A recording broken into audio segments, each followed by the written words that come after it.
1st Cavalry Division, Airmobile, was activated in July 1965 at Fort Benning, Georgia, giving the Army 5 types of combat divisions: infantry, armored, mechanized, airborne, and now Airmobile.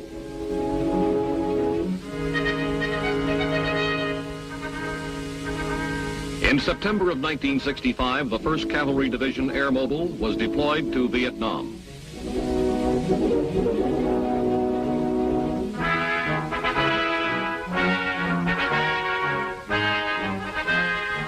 Paraphrasing Secretary of Defense Robert S. McNamara, the introduction of air mobility will greatly increase the Army's capability to meet all kinds of threats.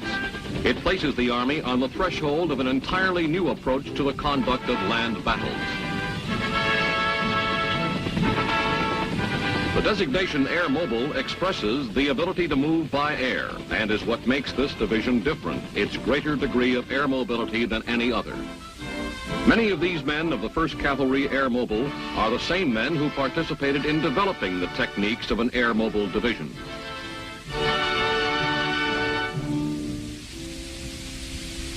When testing the concepts of air mobility, they were members of the 11th Air Assault Test Division and the 2nd Infantry Division. The last test in which they participated, and which proved that air mobility on a division scale was practicable, took place in the Carolina Maneuver Area in November of 1964. The Tactical Operations Center is the heart of the division's command and control capability. The tempo and great distances characteristic of air-mobile operations demand flexible and continuous communication with fast-moving combat units. This results in a heavy reliance on voice radio for communications.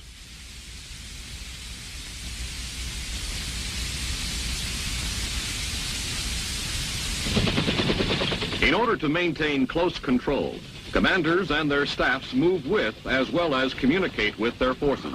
An aerial operations center allows a commander to accompany his units into the heat of battle.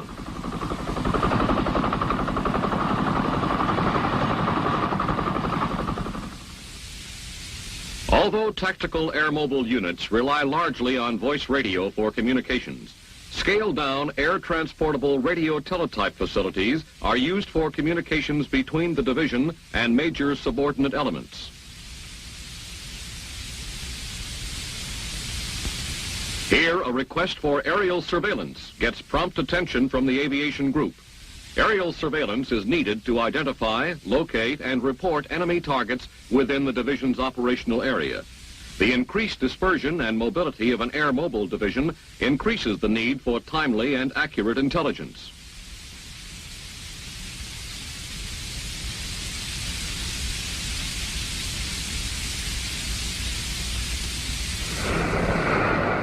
To produce that intelligence, the aviation group relies largely on visual and photographic acquisition of targets.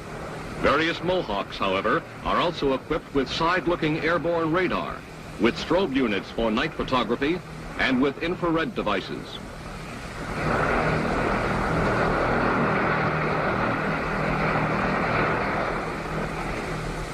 The majority of missions flown are for specific search.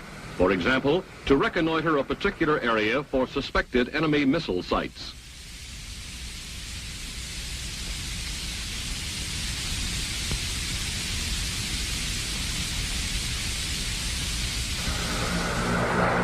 Mission completed. The Mohawk returns home with critical photographic information that will soon be available to headquarters.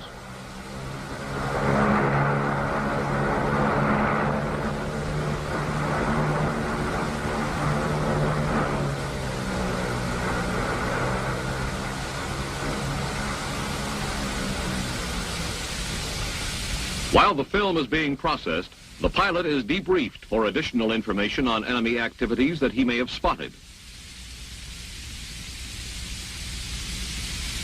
Within the division, imagery interpretation experts pinpoint the location and nature of enemy positions.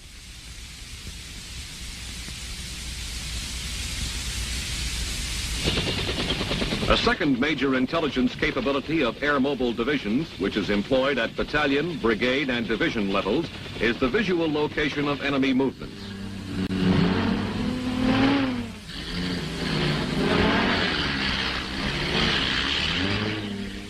Reconnaissance patrols, slipped past enemy lines and landed by helicopter, also contribute significant intelligence on enemy activities. Surveillance can also be conducted during night operations and periods of low visibility.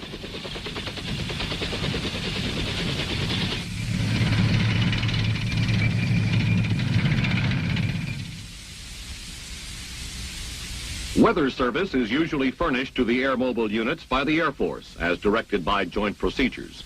24-hour and 72-hour forecasts are transmitted to subordinate Air Force elements in the area several times daily.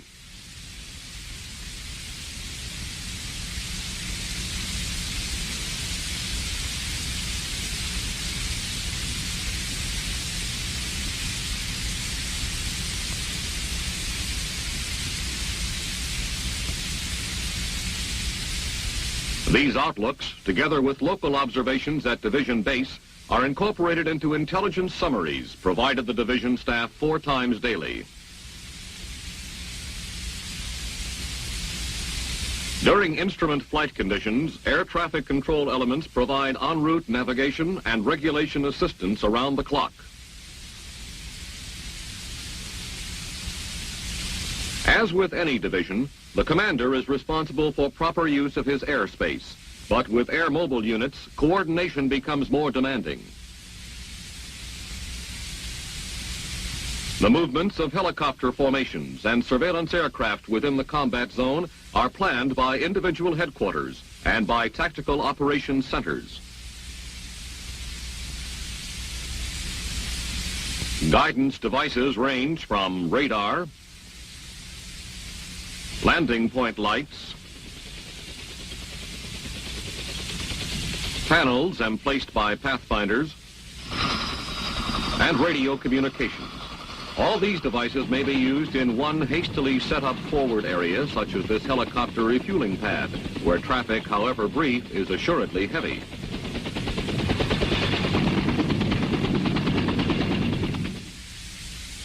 The Air Force elements coordinate movement of their supporting craft through the corridors within the Army-controlled block of airspace.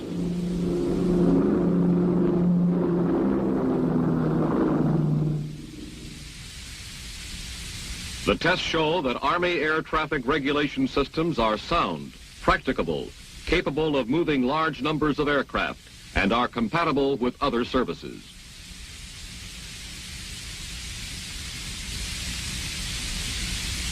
It is now D-Day -1. Plans have been made and operation orders issued. Final coordination is effected and instructions issued by the commander of an airmobile helicopter battalion to his staff and company commanders.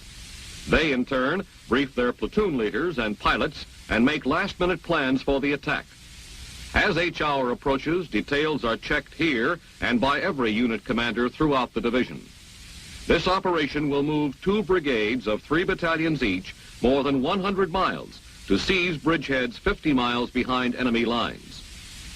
During this test exercise, troops of the 82nd Airborne Division represented the enemy.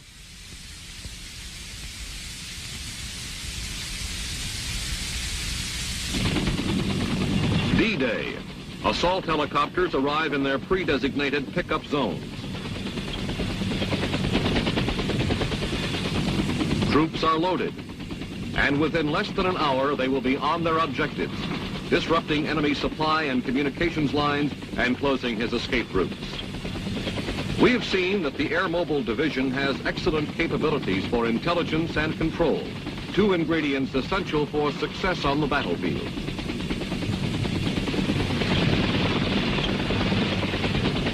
Now let's look at the capability that is expressed in its name, air mobility.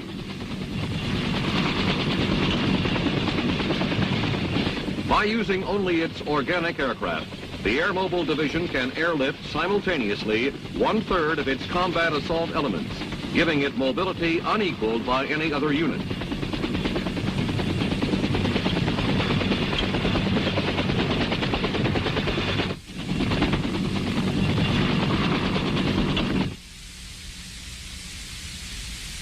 When Army aircraft are reinforced with aircraft from the Air Force, and with the use of airborne techniques to put assault units on the objective, this capability is increased tremendously. These varied mobility means are the distinctive features of airmobile units. Once on the objective, their mission is the same as any combat unit, to close with and destroy the enemy.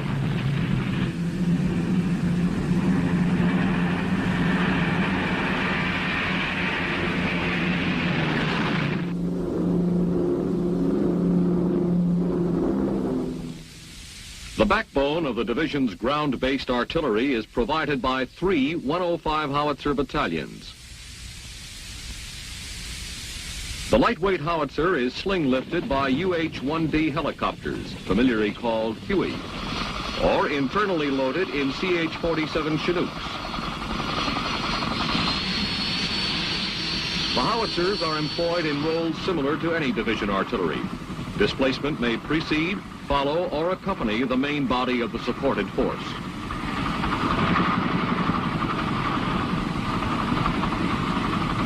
For placing suppressive fire close to the maneuver element, aerial rocket artillery provides a highly mobile capability. These helicopters, armed with 2.75-inch rockets, can deliver effective fire support with 300-foot ceilings and 1/2 mile visibility. They also assure readily available fire support when ground-based artillery is being displaced.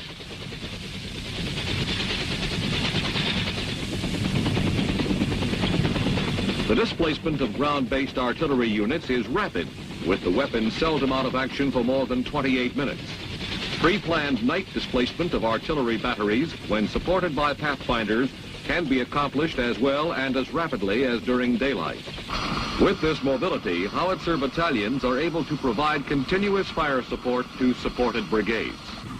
While supporting fires soften up the objectives, protection for the troop columns en route is provided by armed helicopters of the aerial weapons companies.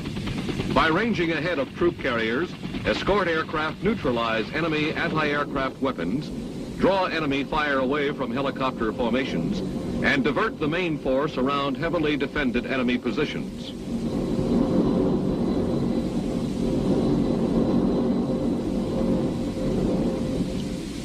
Original concern about the possible vulnerability of helicopter formations to ground fire has been eased by experience in Vietnam. The exposure time of helicopter formations is considerably reduced by the altitude and approach routes flown. The nap of the earth technique, flying only a few feet above treetops or behind tree lines, gives an enemy only seconds to react before the craft disappears from view. This same technique also makes detection of helicopter formations by high-performance aircraft extremely difficult. Tests have shown that the average formation can be heard only 32 seconds before it comes into sight and is in view only 50 seconds before touchdown. Within 35 to 80 seconds after touchdown, the last aircraft departs the area. Also, normal noise levels associated with combat units, especially armor, limit an enemy's ability to hear aircraft approaching. In one sense, however, exposure of helicopter formations can even be turned into an asset. An enemy hearing helicopters or observing apparent troop landings in several different directions has no way of knowing where the main force is without sending out patrols. He must fragment his unit to prepare for all eventualities. This capability for deception and surprise can be fully exploited during combat operations.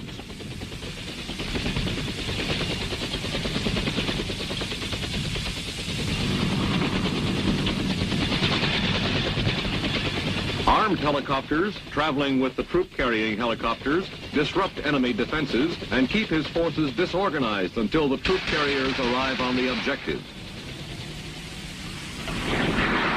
As air-mobile operations frequently take units beyond the range of core artillery, a greater requirement is placed on the Air Force to provide close air support.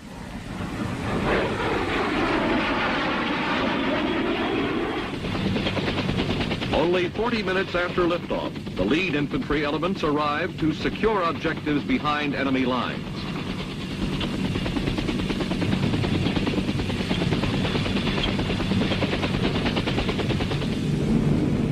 As the brigade attack gains momentum, additional units arrive as reinforcements and to seize other objectives. The versatility of air-mobile units is improved by their partial airborne capability, another effective means of delivering large numbers of troops on the objective. After the initial assault, helicopters are redistributed to air-landed and air-dropped units to increase their mobility. Terrain that prohibits aircraft landings is no barrier to air-mobile troops.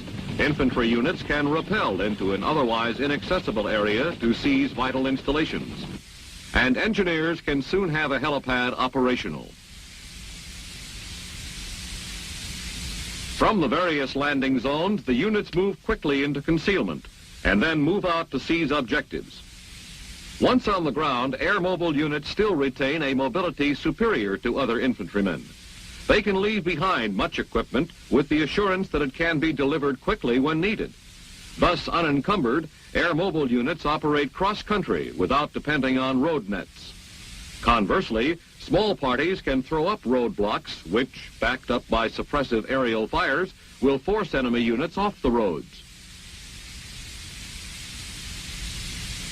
Tactical mobility is further enhanced by the ready availability of on-call helicopters to extricate and redeploy units. Whatever the means of delivery, air-mobile troops have the distinct advantage of hitting the objective within minutes after liftoff. Not fatigued by a long or time-consuming ground march, they arrive fresh and ready to engage the enemy.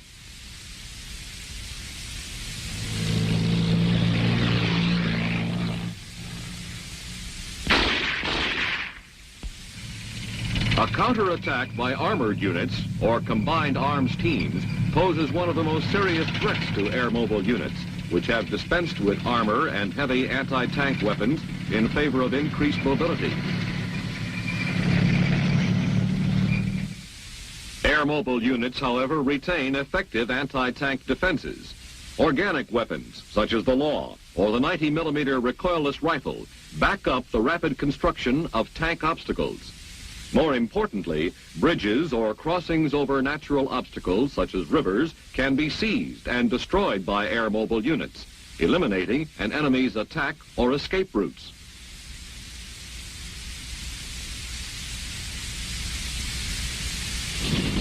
Air-mobile units, which are not dependent upon such crossing sites, can then press their attack against a constrained enemy who can be pinned against the natural obstacles.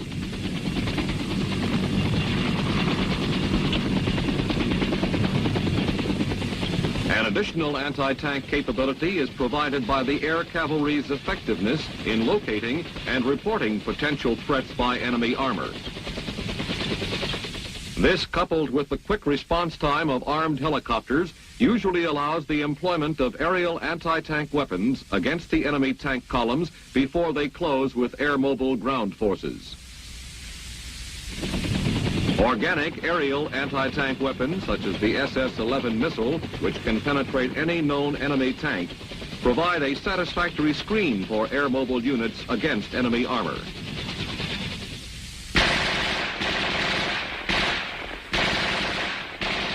Once an objective is taken, there follows the equally important task of holding that objective. This means sustaining operations over an extended period of time in hostile territory without an unacceptable reduction in maneuver, firepower, and logistical support. Such routine functions as the evacuation of prisoners of war and wounded personnel become especially critical with air-mobile units. The capacity of helicopters is limited, and large numbers of evacuees with the resulting diversion of manpower and aircraft from other functions could have serious repercussions. This is largely solved by rushing evacuees to central locations by helicopter. From there, they are backhauled by support aircraft, returning empty from supply missions.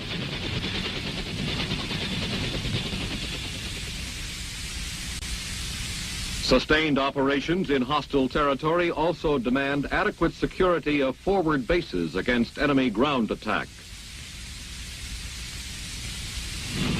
The large number of aircraft in logger areas and near command posts makes detection from the air likely. While air-mobile techniques employ minimum ground security forces, they emphasize such passive measures as dispersion of aircraft and concealment of command posts. They also rely heavily on accurate intelligence and the speed with which on-call forces can redeploy to reinforce a base under attack.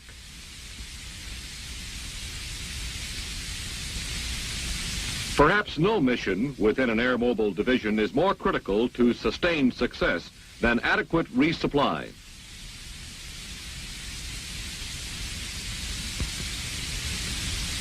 All supplies originate outside the division and are handled by a logistical command. Once received by the Airmobile Division, they are redistributed within the division by the support command.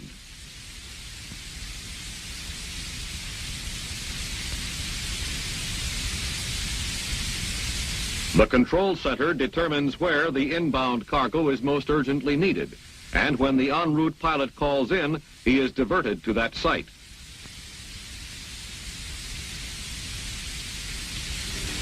POL requirements are a major concern to a division that moves fast, far, and travels by air.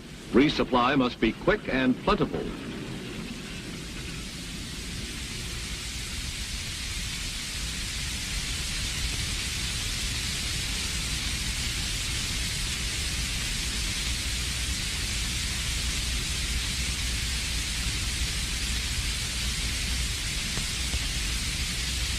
This 500-gallon rubber fuel container helps do the job. These drums can be carried by helicopters or pulled behind light vehicles over rough terrain. The ordinary challenges of resupply are further magnified in an air-mobile division by the requirement for minimum stockages in forward areas. Air-mobile units must travel light and cannot be burdened with supplies beyond their immediate needs. To cope with that problem, small mixed loads of supplies are tailored, pre-palletized, and coded to meet the expected requirements of specific tactical units.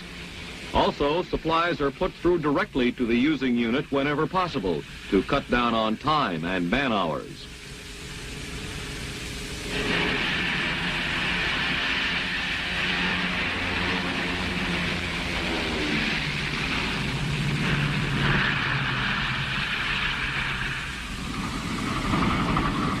Refueling areas are established concurrently with air-mobile attacks and within a short flying time of the objectives.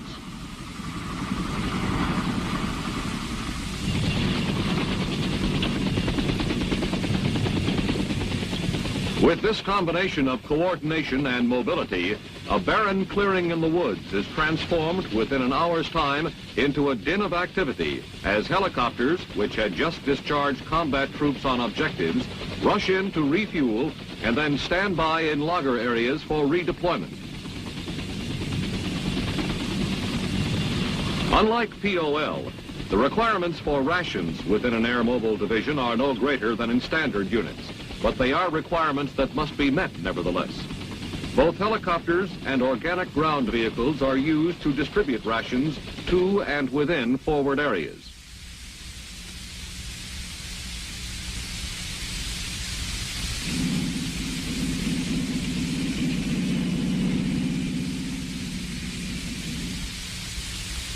Scaled-down purification units, which are quickly set up and readily transportable by air, assure a plentiful supply of safe water from local sources. These lightweight lug-a-jugs are a non-standard item used by air-mobile units.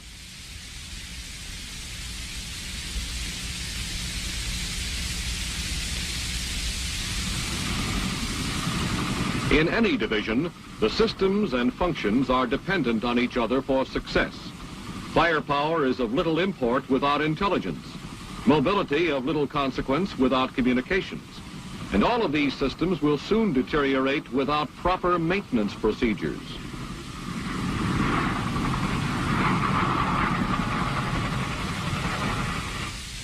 The normal problems associated with aircraft maintenance become potential disasters for a unit requiring high utilization of large numbers of different types of aircraft. To cope with these problems, basic Army maintenance concepts have been modified for the Airmobile Division. Aircraft maintenance skills at organizational level have been raised. On-the-spot repair and rapid parts resupply are emphasized. At organizational level, aircraft maintenance is limited to repairs that can be completed in no more than 4 hours.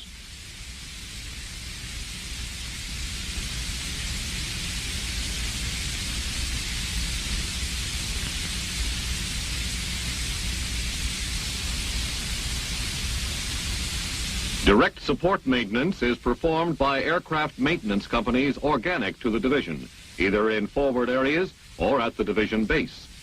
Direct support maintenance is limited to repairs that can be completed in 72 hours. With comparable skills at all division levels, ability to do the job within the time required, not the nature of the maintenance, becomes the determining factor.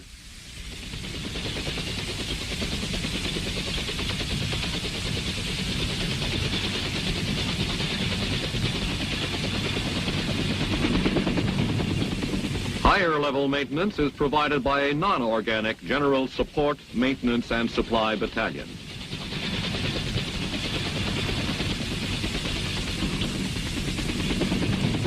The Airmobile concept has been proven in test. Now in Vietnam, it is being proved in combat. In tactical situations, the distinctive capabilities of the Airmobile Division are due primarily to its greater strength in organic aircraft. Other divisions, in varying degrees, can be moved by air. The Airmobile Division, more than any of the others, can also move itself by air. This is what enables the Airmobile Division to move rapidly and directly to key objective areas over any kind of terrain and deliver its soldiers fresh and ready for immediate combat, to maintain operations at a rapid tempo and high intensity and respond swiftly to changes in the tactical situation, to support itself logistically within the division area by means of its organic aircraft, to operate in enemy areas using only the enemy's vertical flank to get in and out, and to exploit rapidly any opportunities presented by the enemy and any advantages achieved by other friendly forces.